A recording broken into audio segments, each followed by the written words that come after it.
right to consent, to ask for what you like sexually. That is, how often you want to desire sexual. In sexual boundaries, there are some couples that they might be sexually incompatible. But in setting sexual boundaries, they can better manage their sex life or their sexual life, either by setting boundaries on how many times to have sexual activities, and also when and how to have these sexual activities. So then there is a need for sexual boundaries. I must understand your partner in order to know how to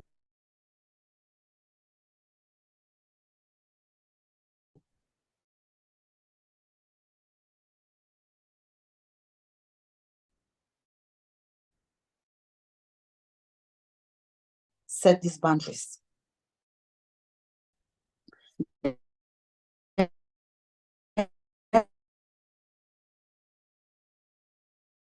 We have a common example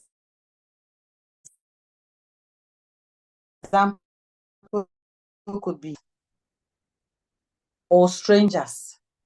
There are some partners that they will not like you to start a quarrel in the presence of children or maybe a stranger at home. So they will like that their emotional and mental boundaries be protected.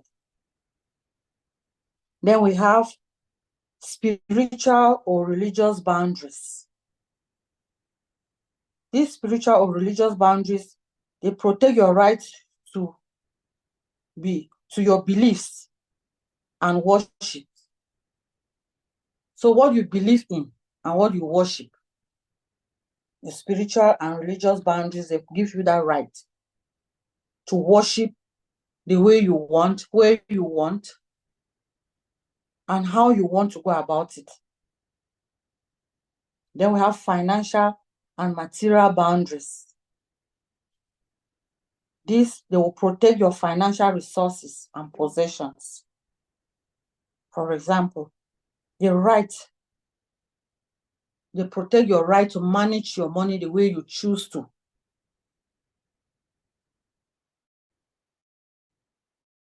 There are often crises, but if there are financial boundaries and material boundaries, you will know how much amount of money you have to bring in on the table, either for health issues or to assist for food or to assist in other projects in the family. Then we have time boundaries. Time boundaries protect you on how you spend your time. These are specific boundaries, time boundaries. How you spend your time, with who you spend your time, and how you choose to spend your time. There are times you may just have that feeling of being alone, that your me time, you just want to be left alone. So there is a need to set these time boundaries. Then we also have non-negotiable boundaries. These non-negotiable boundaries are boundaries that keep you safe. They are boundaries that you have to be sure that things like that will not happen to you. There must be lines and limits. For example, physical violence or emotional abuse or infidelity. So non-negotiable boundaries, you set them and they make an individual to be safe. You are comfortable where you are. You know that this kind of things cannot happen. Nobody can inflict any form of violence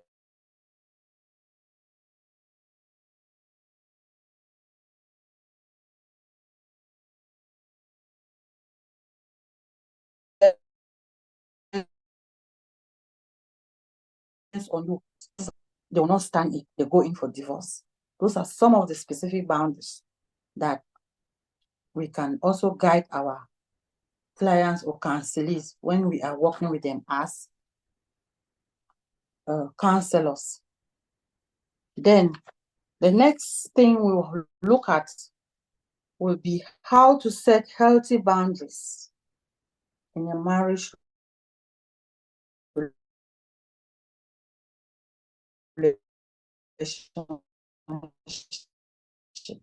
relationship. Here we have the couple. They have to be open,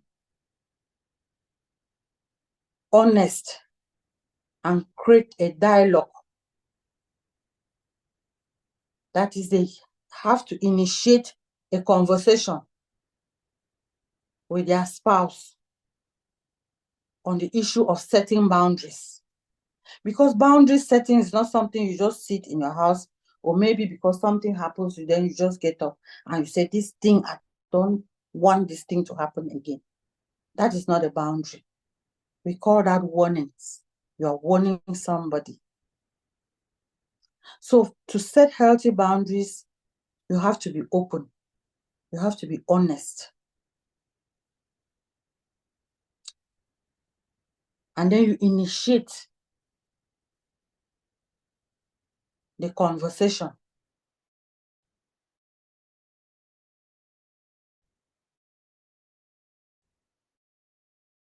In relations,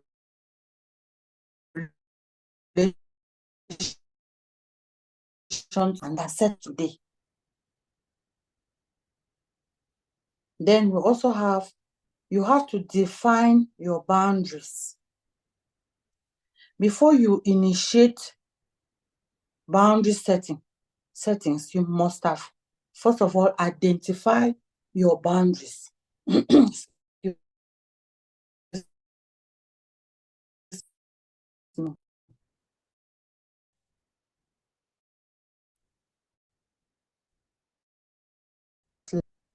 And then that atmosphere should not come in. The atmosphere should not be a tense atmosphere.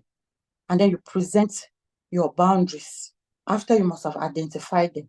And then you discuss them with your spouse. Then we also have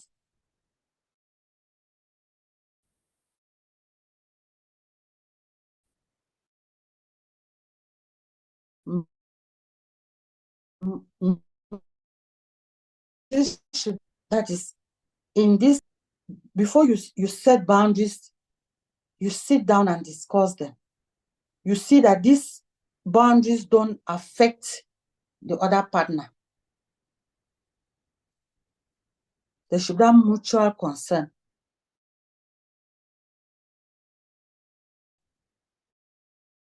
Not be self walls and put you apart instead. No. Boundaries are supposed to bring you together, give you a better understanding in your relationship. And then to set healthy boundaries, you have to be very clear and direct in setting. Clear. You make them clear and direct so that the other partner can understand. And the other partner, room should be given the other partner to ask questions. And if possible, adjust some of the boundaries so that they can better suit the relation. And then in setting boundaries, you have to be respectful. You don't give them like commands. You don't act as if you are ordering somebody or you are warning somebody. No. There has to be that respect when you are stating your boundaries.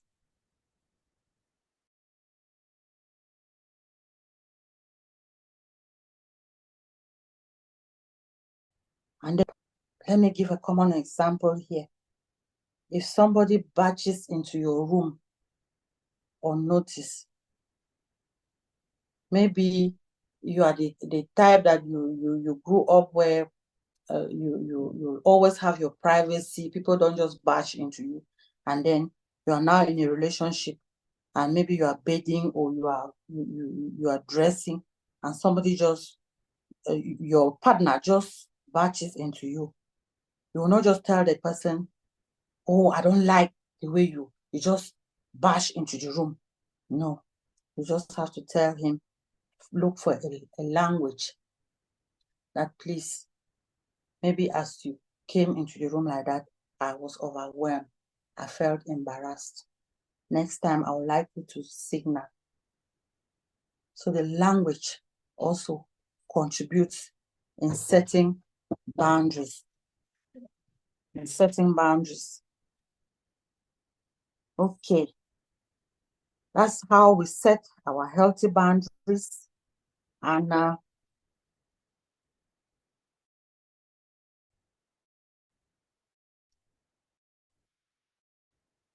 to ourselves, we understand that marriage is a continuous adjustment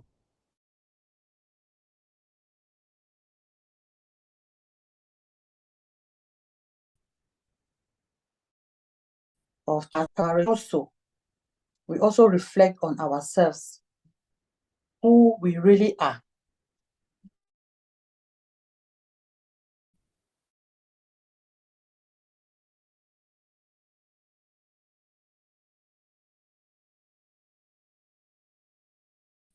As a person, but it's an open topic for discussion and participation.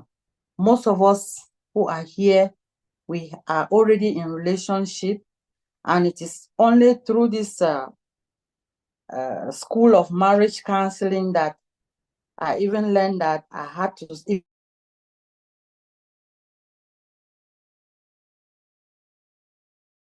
even set boundaries inside. Actually, by grace, they were just aligning themselves. So I'll end here so that we have time to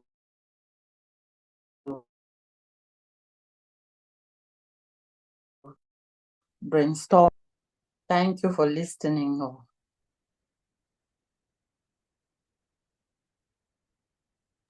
Thank you, Mabiao. Thank you very much. Hello. Hi. Thank you very much for the lesson. Okay, so this is the time for questions. If you have any question about any particular boundary, or maybe you have difficulties in setting a boundary, this is the time to ask our teacher.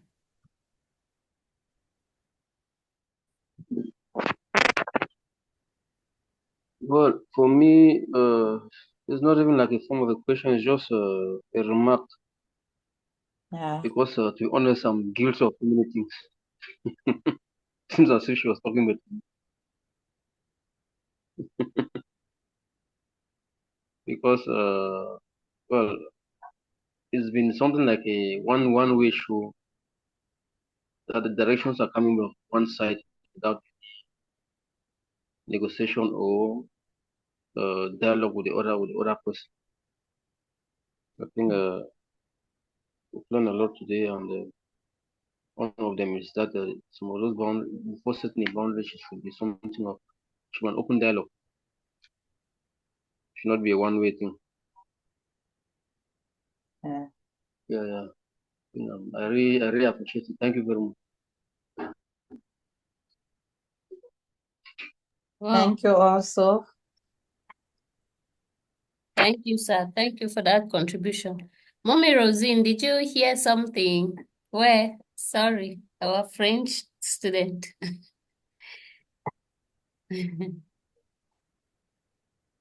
Yes, I hear something. Okay. The English was small high, like than other days. Yes, the English was high. Well, sorry, I did not know I would have if they had informed me, I should have tried to simplify. But just ask your question. We'll see how we'll go about it. I don't know if it's question, but you was small. How we say quickly? Tu étais un peu rapide, ma. Mais bon, ce que j'ai compris, what I understand is to fix this boundary, you have to know first yourself. Yes. To know what you like or what you don't like, what you can support or what you cannot support it, also supporter. Yes. Et maintenant, dans le mariage, ça tout tourne autour de la communication. Because you spoke about be open, be honest, et que la communication ne doit pas être comme quelque chose qu'on impose. Ce n'est pas une dictature ou une obligation, mais c'est une affaire de communication. Communiquer et demander l'avis de l'autre. Donc, et qui a aussi les limites.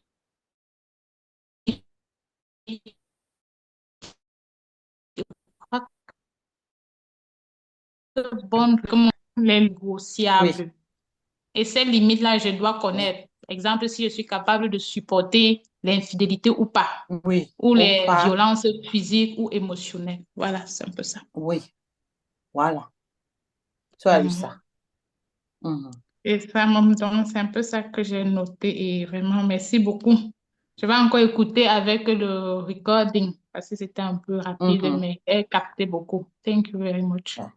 Okay, dear. Thank you. Thank you also for your efforts. Thank you, Mabia. Next time I will try to bring down the language.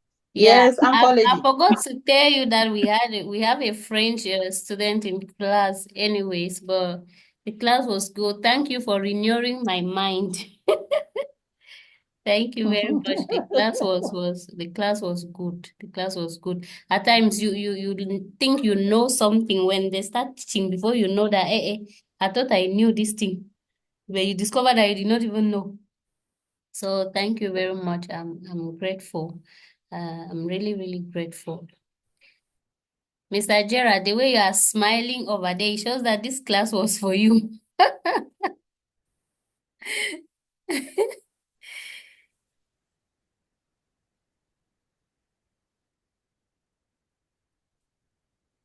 Okay. I think if there is no question, no remark, we've heard everything. Okay. If there are no questions, I just want to add that in most relationships, like among couples, at times they usually mistake some orders or warnings to be boundaries. So that's why I actually cited some of these under those porous boundaries and unhealthy boundaries. Let me put them generally like that. And some of the reasons for these unhealthy boundaries in marriages are due to fear. Most relationships are characterized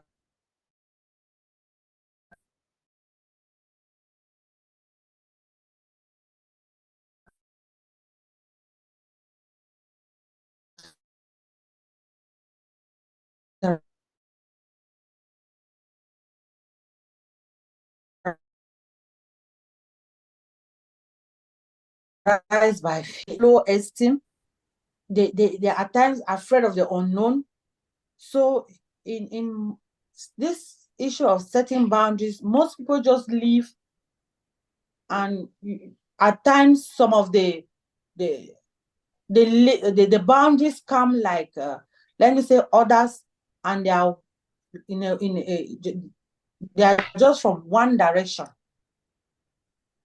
And in that case, you find that the other partner is always intimidated, and they don't really feel involved in that relationship. That kind of behavior or those kind of unhealthy boundaries, the relationship does not really progress. It does not really progress. There is a lot that is left undone because everybody is, one partner is afraid, is living under fear. All he knows that maybe my husband has said, I should not do this. And it stands like that. Meanwhile, that same thing can still be put as a boundary, but in a polite way. And then the person knows why you don't want this thing to be done, and that it is like a boundary and it is like a limit. So that lack of discussion, dialogue, communication is what usually keep marriages at standstill, and then at the end of the day, we're having conflicts. That was just a point I wanted to add.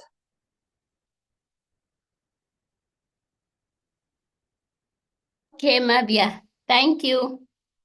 Point well noted. Thank you very much.